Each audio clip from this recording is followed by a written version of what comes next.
some experts is that the US economy will continue in its tailspin, creating an even greater recession. That could in turn put a huge question mark over the viability of the dollar as a reserve currency. Well, there are lots of questions, and as usual, we have an expert panel to help you through the minefield that is the US economy. First up is American-born Robert McGeehan, Assistant Director of the Institute of America Studies at the University of London. He believes that if the US had defaulted on its sovereign debt obligations, the consequences would have been devastating. Professor Rodney Shakespeare, Professor in Binary Economics, believes the US needs to start looking at the root cause of the economic problems. And Chris Banbury, financial journalist and anti-capitalist activist, says America's debt is the result of imperialistic wars, and while the rich appear unscathed, the poverty gap is ever widening. But Robert, I'm going to start with you first. If America does go bankrupt in the future, what is going to be the knock-on effect? It will be enormous. It will be all over the place. It will be political, economic, military. There's almost no end to it. And on top of that is the fact that it is very unpredictable. So many experts have so many different opinions that it really is unknown land. The United States, until now, has never defaulted on its obligations. And one of the curious things about the situation is that the money has already been spent.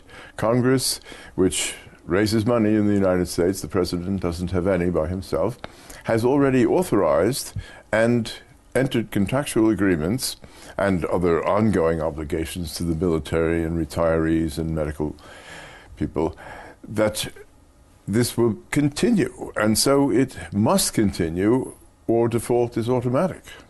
So are you saying that soldiers wouldn't get paid? The question was asked in Afghanistan, will we be paid in August? And the answer? The answer was always yes, but it was a question that was a legitimate question given the level of uncertainty just a few days ago. Professor Shakespeare, how serious is this? What sort of knock-on effect would there be if America went bankrupt? I don't think that there will be a technical default because the USA can print its money and get out of it that way. But there's something much more serious. The USA is now an economy and a society which is fundamentally flawed, which is going into collapse. There's going to be an internal fascism. They've actually made a legislative move in the last 2 days, which essentially sets up a fascist council in control. The rich-poor division is increasing. They're going to crack at the social spending. They're going to maintain their militarism abroad. They're already attacking 6 Islamic countries, and they want to attack 2 more. This is part of a background of the first and ongoing stages of a Great Depression, and the chances are a move to militarism. So a technical default is not the issue. It's the bigger issue of how the United States has got rid of its jobs and has sold out Main Street and is maintaining a very aggressive militarism. Well, that's a very grim picture that you're painting, but Chris, as we've seen with the Arab Spring, people around the world will snap, will fight back. At what point is there going to be a breaking point for the American people? Well, I think for the regular people in the United States, this deal is bad news. Any tax increases for the rich, and the rich have been getting richer year on over the last period. In the last decade, they increased their wealth substantially, a 10% increase actually in the last year of the last decade. At the same time, poverty has been growing in the United States, and we've seen in this deal, tax increases for the rich have been ruled out because the Republicans can't countenance that. There are going to be major cuts in Social Security benefits and in Medicare, the medical benefits for that, which will affect regular people massively.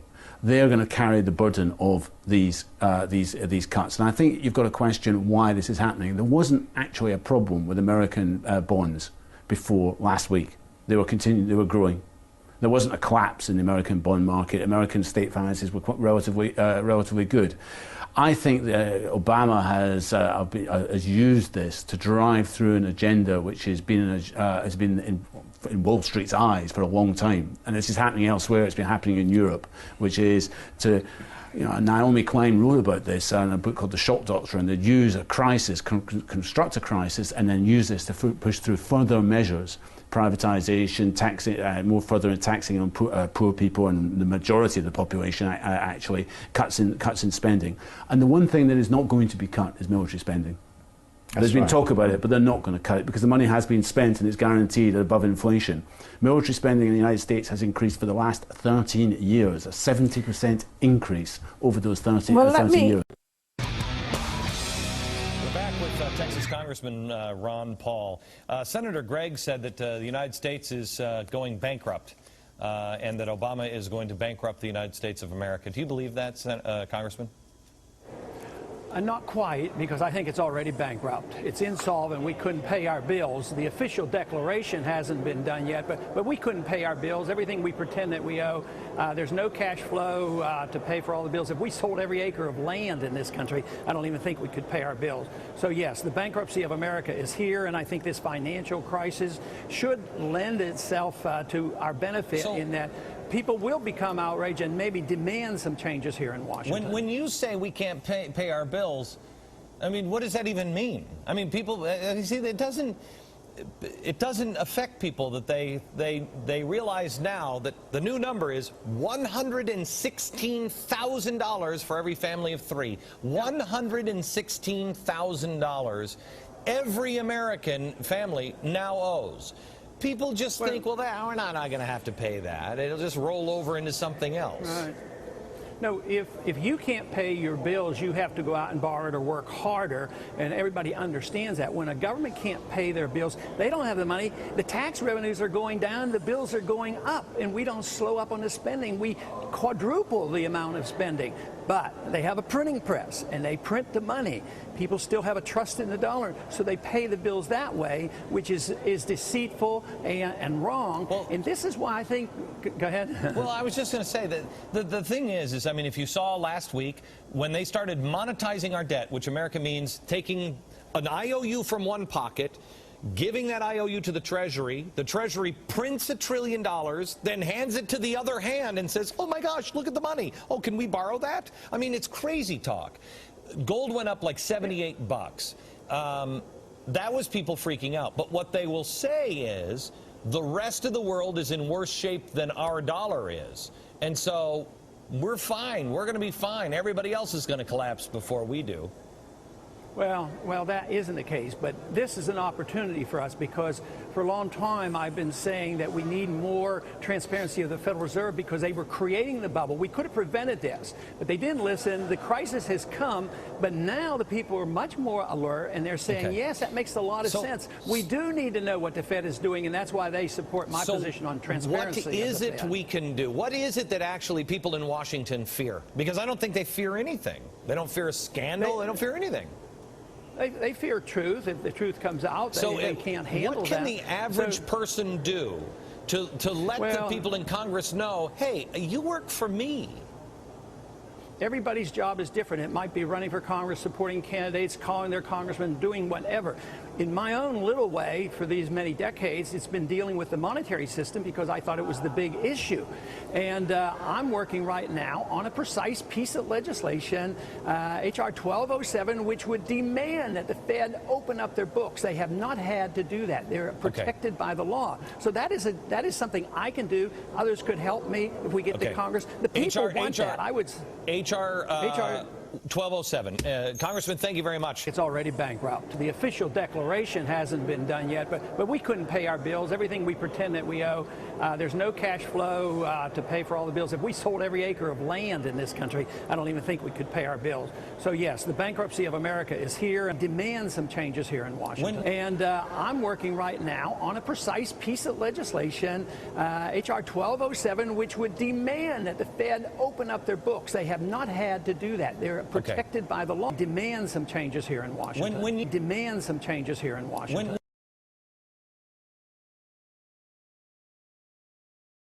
1913, the Federal Reserve Act was passed.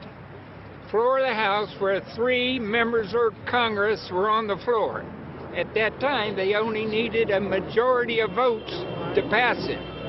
So in 1913, the Federal Reserve Act was passed. 20 years later, 1933, under Roosevelt, the United States was declared bankrupt. And in 1933, the Federal Reserve Private Bank says, okay, USA, what are you going to pledge as collateral on the debt you owe me? What happened by 1936? Does anybody know? We instituted Social Security system, and you and I and our children and our children's children were pledged as collateral on the debt of our government to the Federal Reserve. And that's where we're at today. It took 20 years to make this country bankrupt, and since then, our government has operated under emergency powers of our government. It is not the president that makes the decision in this country. It's the Secretary of Treasury who turns around and is put in there by the Federal Reserve to manage the bankruptcy. We've been in bankruptcy ever since. So to print $700 billion and to give it away, how do they get away with it? The manager of the bankruptcy is told by the Federal Reserve this is the way to go. That's where we're at today.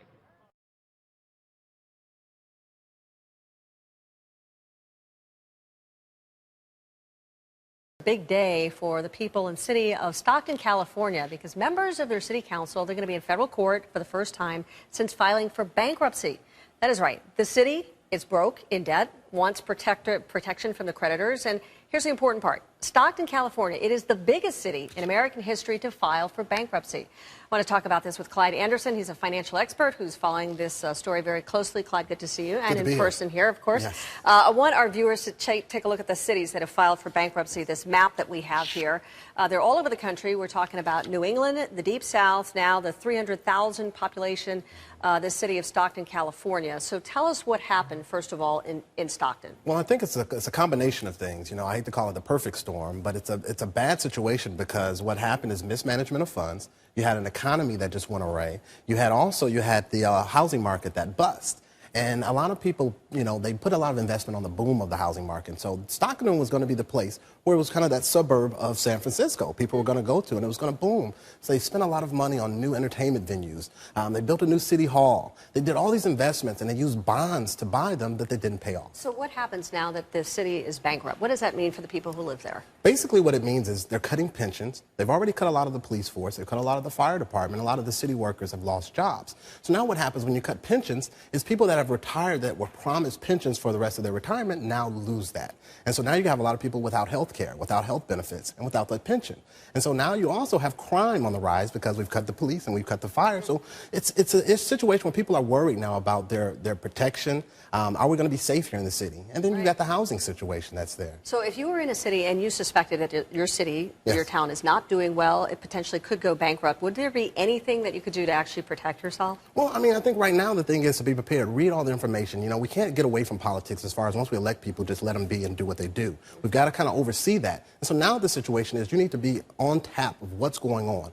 Constantly know what's going on, and also for the people that are losing some of their health benefits, they need to find new insurance. They need to find what they're going to do now going forward. Make sure their jobs are secure and see what type of services are going to be cut from this point. But it's not a lot as I can do as a citizen because I didn't make this situation. Is there any upside to bankruptcy? Well, I mean, it's an upside for the city because it's getting out of a lot of the debt that was there. You know, a lot of those pension accounts that they got into, and to get people to come to the city to say that, you know, we're going to give you pension for life and we're going to give you all these health benefits. Now they're getting out a lot of these debts that they had, unsecured debt especially. And so it's going to help them to be able to rebuild and restructure. Can they come back? Yes. But in the meantime, how long is that going to take? And how's it going to affect the citizens that are already there, people that can't sell their homes? You know, it's a big foreclosure. This has been the foreclosure capital, Stockton has labeled. Because, again, it rode the boom of the housing market and everyone's going to move there. Could this happen to many other cities, do you think? Oh, it can, and definitely. We've seen you show where it's happened in the past. And now with the whole, again, the mix of what's going on in the economy and everything that can happen in other cities. Detroit is already having these conversations of, you know, how do we avoid bankruptcy? And so you can see it in several other cities. It's just a matter of time. And we've got to make sure that the government, the people that are in place, are managing those funds correctly. All right. Keep an eye on them. Yes, Right. got to. Clyde, thank you very much. Good to see you.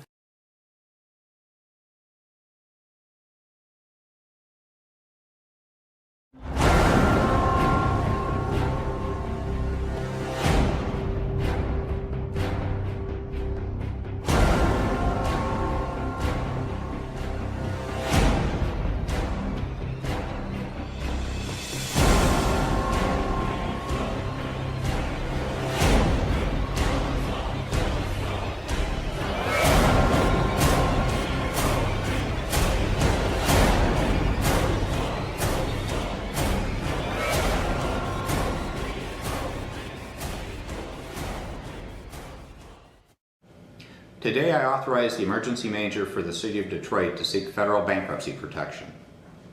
This was a difficult and painful decision, but I believe there were no other viable options. Why did I do this? What's the rationale and what's the impact for both the City of Detroit and the State of Michigan? Well, let me start with the fact that this is a situation that's been 60 years in the making in terms of the decline of Detroit. From a financial point of view, let me be blunt. Detroit's broke. It's been spending 38 cents on the dollar towards legacy costs. That number was projected to grow to 65 cents on the dollar. That's not a sustainable situation. But more important than the financial situation are the poor services that are being delivered to the citizens of Detroit. They simply deserve better. If you look at it in terms of public safety, Detroit has been on the top 10 list of the most violent cities in 24 of the last 27 years. Response times for police calls are at 58 minutes versus a national average of 11 minutes. The clearance rate on cases is 8.7%. Then you can go on to fire, EMS, streetlights, the list goes on. This is not viable nor appropriate for the citizens of the city. What will federal bankruptcy do for the city? It's an opportunity for a fresh start. It's an opportunity to say, let's make realistic promises to creditors by revising those debts. And more importantly, let's put in place a plan to invest in the city to get improved services to citizens. That's critically important and something they deserve. What does it mean to the state of Michigan? The state of Michigan is the comeback state. But for Michigan to be a great state again, it can only happen if Detroit's on the path to being a great city. This is a critical step in making that happen. Let's move forward and get this done together. Let's talk about Detroit. Detroit is so broke, it is now facing a government takeover. Michigan Governor Rick Snyder said today the state is ready to take over the operations of Detroit's city government. You see, Detroit is on the hook for some $14 billion, including unfunded pensions and health care costs for retired government workers. A state takeover would be just short of a formal bankruptcy, but it would include appointing an emergency manager, someone who could fire government workers. Poppy Harlow, she's been to Detroit many, many times. She joins me live. She's been all over this story. But Poppy, stand by, because Governor Rick Snyder, here he is, just put on a microphone. He joins us now live. So, Governor, welcome to you. My first question would be this, and then I want Poppy to jump in. A state takeover could mean job losses for people in Detroit, many, many job losses, and that's a lot of families losing paychecks. Are you, Governor, planning any steps to help these people find new jobs? Well, Brooke, the goal of us getting involved is not, I don't view it as a takeover. It's really about bringing more tools and resources to help grow Detroit. Because the goal here is to ultimately create jobs. In the meantime, we do need to deal with the finances. We're going to work hard to work with people through that entire process, because this has been 50 or 60 years in the making. Now's the time to solve the problems. Let's turn around Detroit. Let's grow Detroit. Let's create more and better jobs and a great place to live. Poppy, jump in. Sure, Governor, I want to be clear for our viewers what an emergency manager can do, because there has been one in other Michigan cities, is that they have the power basically to override city council, the mayor. They can throw out or renegotiate union contracts. They can lay off government workers, because ultimately you need to save money in Detroit. But you also, I know I've seen it firsthand, need to raise revenue, need to get more people paying taxes. So my question is, there have been concerns, I heard it from some Detroit residents today, saying this process isn't democratic. They're very worried that they're going to have no say in what happens to their city. How do you respond to them, and how many job losses do you expect this will mean in the city of Detroit for government and union workers? Well, Poppy, again, this is how to solve a problem, because we've been successful with emergency managers working in communities like Flint and Pontiac, where they work with the mayor and the city council. They're not mutually exclusive. It's how to get things done better and faster so we can get on a positive path. There have been a lot of government job loss in Detroit already going on. The question is, how do we stabilize the city and then start growing the city? So I view this as one of the key steps to say we need to stop going downward. We need to start going upward. And by having an emergency manager with more tools and resources, hopefully we can make that happen. We need to make it happen in Detroit. Explain what you mean to me by more tools and resources, because I sat down with the mayor's office in Detroit this week, and they really oppose having an emergency manager. You made this announcement at a town hall in Detroit, and the mayor wasn't even there, and I think that speaks volumes. So what do you mean in terms of tools and resources? Do you frankly mean more power to make those tough decisions, which are often cuts? Yeah, well, to put it in context, Poppy, I would go back to, we did a consent agreement, which is how we could work with the city in partnership to do this. And we still want to partner with the city, but we did that back in April. We had 21 different action items to work on. Many of those items didn't even get work started on them until September. Others still need to be started. So there's a case of multiple months passing where an emergency manager can make decisions, take actions, and not have to wait those months to make things happen, because we can't afford to have that delay. Yeah, I've seen it firsthand, Governor. I completely understand. Something needs to change. We appreciate you joining us very much. And Brooke, just to, lay it out for our viewers a little more as well. Yeah. I mean, this has been happening in Detroit for decades, right? I mean, they went, from 1.5 million people two decades ago to 700,000. That's what the governor said, decades in the making, yeah, right? Exactly. Yeah. And the Detroit News came out with this article last week saying almost half of property owners in Detroit aren't paying their property tax bills. So when you don't have enough taxes coming in and enough revenue, basically people paying their taxes, you have a problem like this. He's a very decisive man making a bold step here, and we hope it turns things around for Detroit. We do. I was there not too long ago. It's a great city. Yeah, Poppy Harlow, thank you very much. Governor Rick Snyder, my thank you and best wishes here as we go forward looking at the city of Detroit. Hi, I'm Bill O'Reilly. Thank you for watching us tonight. President Obama and Our Money, Part 86. That is the subject of this evening's Talking Points memo. Let's deal with this AIG thing first. That huge insurance company sold thousands of policies to bad lenders, and when the junk mortgage fraud industry crashed, AIG had to pay some of those losses. Because the company also insures millions of Americans, the feds bailed out these screw-ups and gave them $173 billion with a B taxpayer dollars. Now we learn that the incompetents running AIG, headed by CEO Edward Liddy, are paying $1.2 billion of the bailout money to their own executives for bonuses and other payouts, saying they are contractually obligated to do so. Forget about the legal matter here for a second. These bonuses are going to people who screwed this thing up enormously, who made terrible decisions. Although we have some problems with Frank's performance overseeing the economy, the congressman is dead on here. No bonus money for AIG people, period. They want to sue? Let them. President Obama says he will try to block the bonus payments, so he seems to be standing up for the folks on this one, and that's good because he's definitely not standing up for the folks in Detroit. As you may know, the Detroit public school system is a shambles. Only about 35% of the students graduate from high school. Of those, only 5% are ready to do college academic work. 5%. President Obama's solution? Give the Detroit public school system $530 million of taxpayer money. Another let's spend our way out of the problem scenario. But here's the real problem. Audits have shown about 54 million tax dollars are missing or have been misspent by Detroit public school officials. In the past 4 years, 3 superintendents have been fired. 18 of the 19 schools are on the failure list according to test scores. And we want to throw $500 million into that system? Last year, the Detroit public school system amassed a colossal $200 million deficit, largely because there's no school tax base in Detroit. Anyone who had any money moved out of there. But President Obama, again, wants to move in $530 million. Talking Point says no. No to AIG. No to the Detroit school chaos. If Obama wants to fix the schools in Motown, the feds have to run the system. The feds have to take it over. Because the locals obviously can't be trusted with the money, Mr. President. Clear? Are we clear? Now, it's easy for Barack Obama and any other politician to say he wants to help the kids learn. But it's hard to tell the truth about why they're not learning. The Detroit public schools are chaotic, violent. Many of the kids there are unsupervised at home and have no learning curve at all. Money isn't going to solve that problem.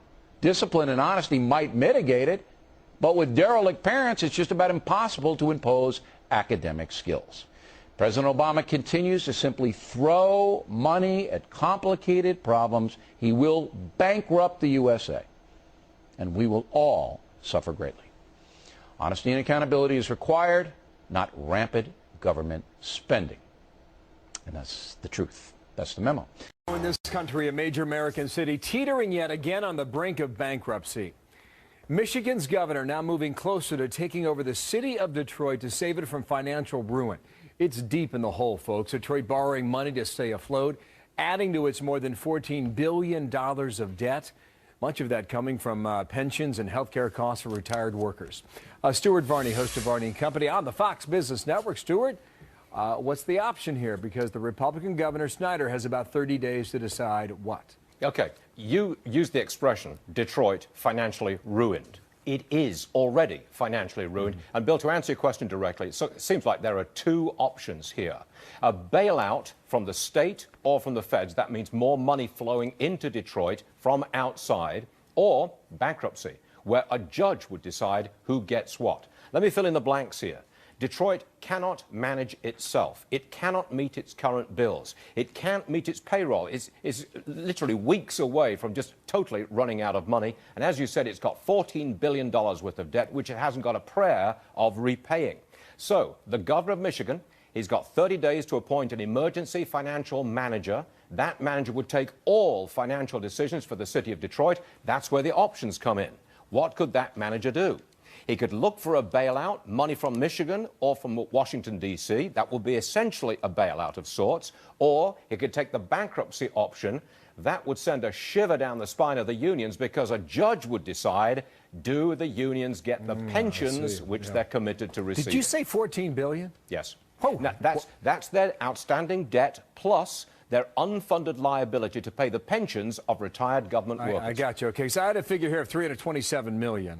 That's the future. Current budget deficit. Yes. That $14 billion figure Yes. is huge. All right. Yes. From December of 2012, 2 months ago, here is Joanne Watson, city council member in the city of Detroit, for her solution out of this. After the election of Jimmy Carter, the Honorable Coleman Alexander Young, he went to Washington, D.C. He came back home with some bacon. Right. That's what you do. That's what you do. This is our people, in an overwhelming way, supported the re-election of this president, and there ought to be a quid pro quo, and you ought to exercise leadership on that. Of course, not just that, but why not? I don't know if she still feels that way today, but that sounds like a request for a bailout. Flat out, that was a request. It was almost a demand for a bailout. We voted for you in overwhelming numbers. Now you are elected president for a second term. Come on through. We want some federal money. Bail out Detroit. That's what it was all about. Stuart, thank you. We'll see what Detroit does. The clock is running. See you at 9:20 in FBN. Okay. Yes, sir. Stuart Varney there. Here's Martha with more on this. Let's look at some of the numbers behind that story in Detroit. Unemployment has averaged over 18% in Detroit over the past year. 36% of the population lives below the poverty level, and Detroit's population is around 700,000. That's what it was back in 1910 there. It's a far cry from just a couple of decades ago when that city was home to nearly 2 million people.